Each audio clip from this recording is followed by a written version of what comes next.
எதிர்க்கட்சி தலைவர் உதயநிதி ஸ்டாலின் தற்போது கைது செய்யப்பட்டிருக்கிறார். அந்த காட்சிகளை நாம் திரையில் பார்த்துக் கொண்டிருக்கிறோம். அவர் தஞ்சாவூர் அழைத்து செல்லப்படுவதற்கான பணிகளில் காவல்துறையினர் இறங்கியிருக்கிறார்கள். அவர் தஞ்சாவூர் நோக்கி விரைந்து கொண்டிருக்கிறார். ஒருபுறம் இது என்றால் சட்ட நடவடிக்கைகளை திமுக களத்தில் இறங்கியிருக்கிறது. அவசர மனு தாக்கல் செய்யப்பட்டிருக்கக்கூடிய நிலையில் நண்பகல் 12 மணிக்கு விசாரணைக்கு ஏற்றுக்கொள்ளப்படும் என நீதிமன்றம் தெரிவித்திருக்கிறது. தஞ்சாவூரில் நேற்று விவசாயிகள் போராட்டத்தில் பேசிய போது நடிகை குறித்தும் முதலமைச்சர் குறித்தும் ஆபாசமாக பேசியதாக பதிவு செய்யப்பட்ட வழக்கில் தற்போது எதிர்க்கட்சி தலைவர் கைது செய்யப்பட்டிருக்கிறார். இது பற்றிய கூடுதல் விவரங்களை நம்முடைய செய்தியாளர் சுதர்ஷன் வழங்க நாம் கேட்கலாம். சுதர்ஷன், ஆபாசமா பேசியதா பதிவு செய்யப்பட்ட வழக்கில் அவர் கைது செய்யப்பட்டிருக்கிறாரு. 6 பிரிவுகள் இவர் மீது பாய்ந்திருக்கிறதா சொல்லப்பட்டிருக்கு. என்னென்ன பிரிவுகள் இப்போ வரைக்கும் குறிப்பிடப்பட்டிருக்கா? வணக்கம். தஞ்சாவூர் கிழக்கு காவல் நிலையத்துல பைரவி என்பவர் கொடுத்த புகாரின் அடிப்படையில எதிர்கட்சி தலைவர் உதயநிதி ஸ்டாலின் மீது 9 பிரிவின் கீழே வழக்கானது பதிவு செய்யப்பட்டிருக்கிறது. 196 பொது அமைதியை கெடுத்தல், 192 காவல், அதாவது கலவரத்தை தூண்டும் வகையில அந்த ஆத்திரம், இதை இந்த செக்ஷன் 29 பெண்களின் சுயமரியாதைக்கு களங்கம் ஏற்படுத்துதல், அதே போல 352 வேண்டுமென்றே ஒருவரை அவமதித்தல், 296B ஆபாசமாக பேசுதல், 351 Part 2 மிரட்டல், BNS 61 குற்றவியல் சதி, பெண்களுக்கு எதிரான வன்கொடுமை தடுப்பு சட்டம், அதாவது 4 of Tamil Nadu women harassment act மற்றும் தகவல் தொழில்நுட்பம் சட்டப்பிரிவு 67. கிட்டத்தட்ட 9 பிரிவின் கீழே வழக்கானது பதிவு செய்யப்பட்டிருக்கிறது. தஞ்சாவூர் கிழக்கு காவல் நிலையத்துல பைரவி என்பவர் கொடுத்த புகாரின் அடிப்படையில இந்த வழக்கானது இவர் மீது பதிவு செய்யப்பட்டிருக்கிறது. எதிர்கட்சி தலைவர் மீது பதிவு செய்யப்பட்டிருக்கிறது.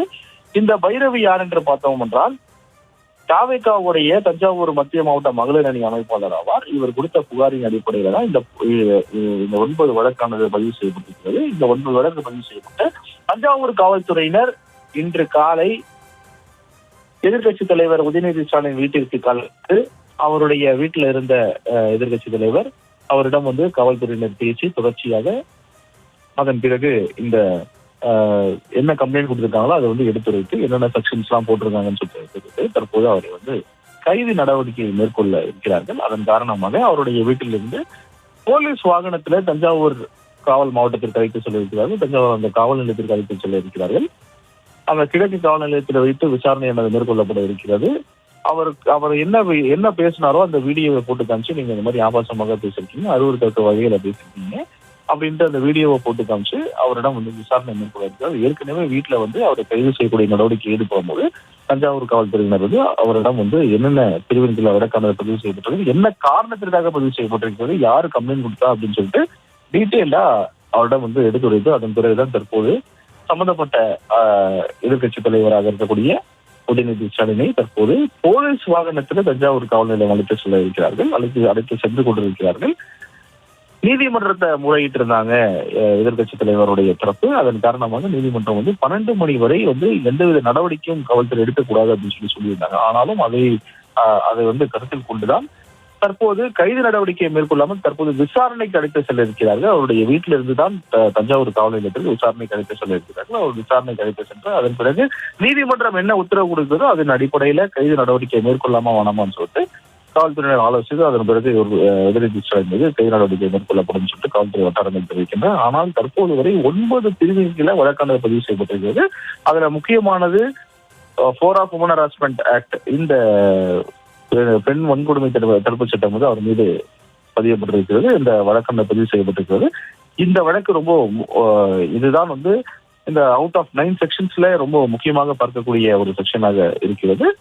அது மட்டும் இல்லாம இந்த வழக்கை பொறுத்தவரை இப்ப போட்டிருக்கக்கூடிய இந்த 9 வழக்கை பொறுத்தவரை இதுல உமன் ஹராஸ்மெண்ட் ஆக்ட்ல நீதிமன்றம் பெயில் கொடுக்க பார்த்தா அதற்கு என்ன அதோடைய கிரேவ் அஃபென்ஸ் எப்படின்னு சொல்லி பார்த்தா அதன் பிறகுதான் அதுக்கு பெயில் கிடைக்குமா இல்லைன்னு சொல்லிட்டு அதோடைய ஆர்குமெண்ட்ஸ்ல தெரிய வரும். அதன் காரணமாக திமுகவினர் ஏற்கனவே நீதிமன்றத்தை நாடி, அதாவது எல்ஓபியுடைய சைடு நீதிமன்றத்தை நாடி இருக்கிறார்கள். நீதிமன்றத்தை நாடி அவர் 12 மணி வரை எந்தவித நடவடிக்கை இருக்கக்கூடாதுன்னு சொல்லியிருக்காங்க. அதன் காரணமாக தற்போது விசாரணை மட்டும்தான் மேற்கொள்ள உதயநிதி ஸ்டாலின் தஞ்சாவூர் காவல் நிலையம் அழைத்து செல்ல இருக்கிறார். அவருடைய வாகனத்தில் அழைத்து செல்லாமல் காவல்துறையினர் அவருடைய வாகனத்தில் அழைத்து செல்ல இருக்கிறார். அழைத்து சென்று கொண்டிருக்கிறார்கள். அவருடன் சேர்ந்து முன்னாள் அமைச்சர்கள் 2 பேரும், அது மட்டும் முன்னாள் சட்டமன்ற உறுப்பினரும் அவருடைய அதே போலீஸ் வாகனத்துல சென்று கொண்டிருக்கிறார்கள். இன்று காலை கிட்டத்தட்ட ஒரு 2-3 மணி நேரம் போராட்டத்திற்கு பிறகுதான் காவல்துறையோட வீட்டிற்குள்ளேயே சென்று அவரிடம் எடுத்துரைத்து அதன் பிறகுதான் இந்த போர்சபிள் அரெஸ்டாக தான் இருந்தது.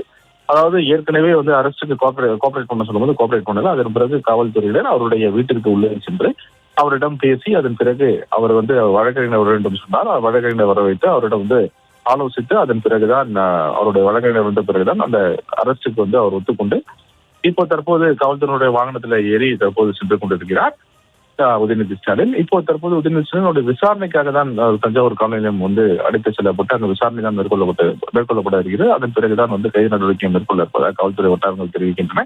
9 பிரிவின் கீழே உதயநிதி ஸ்டாலின் மீது தற்போது வழக்கு பதிவு செய்யப்பட்டு காவல்துறை விசாரணை செய்ய இருக்கிறது.